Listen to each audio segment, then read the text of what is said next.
monde, aujourd'hui je vous parle de Killing Joke qui est écrit par Alan Moore et Brian Bolland. Alors moi j'ai la version couleur parce que il y a pas longtemps il y a une version noir et blanc qui est sortie pour les 75 ans de Batman.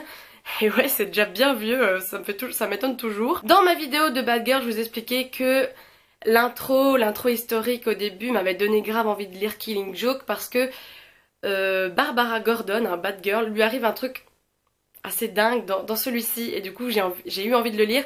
Alors je ne sais pas comment faire si je vous raconte qu'est-ce qui lui est arrivé ou pas.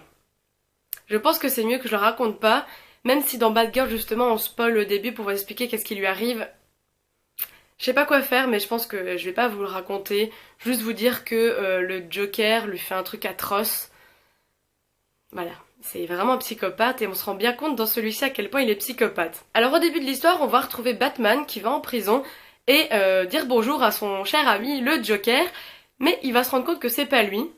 Il s'est échappé et en attendant, il fait tout pour racheter un parc d'attractions pour en faire son chef-d'œuvre, faire un truc complètement fou qui lui ressemble très bien. Alors dans ce comics, on se rend bien compte à quel point le Joker est complètement taré, psychopathe, manipulateur, vraiment il fait des trucs de fou.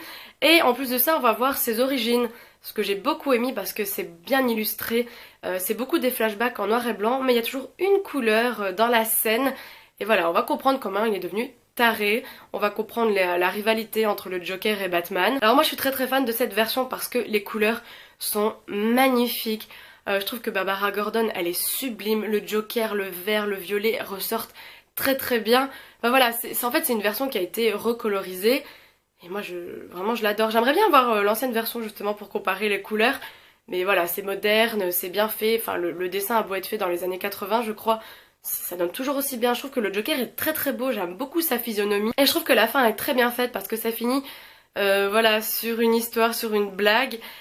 Et ça c'est ambigu, on sait pas trop ce qui arrive au personnage et j'aime beaucoup. Je vous conseille vraiment de lire Killing Joke, en même temps je pense que c'est un culte qu'il faut pas passer à côté. En tout cas moi je suis très contente parce que c'est sublime, vraiment les couleurs, le dessin, l'histoire de psychopathe. Et du coup ça me donne très envie de lire des Batman parce que en fait j'ai lu Batgirl, j'ai lu Catwoman et j'ai lu Killing Joke mais je n'ai pas encore lu un truc essentiellement sur Batman. Et donc ça me donne très envie, mais alors c'est marrant parce que quand je lis les paroles de Batman, en général j'essaie de me faire sa voix hyper grave. Ça rend pas très bien dans ma tête. Voilà, c'est tout pour la vidéo et on se dit à très bientôt. Salut. C'est rien du tout, c'est juste un comics.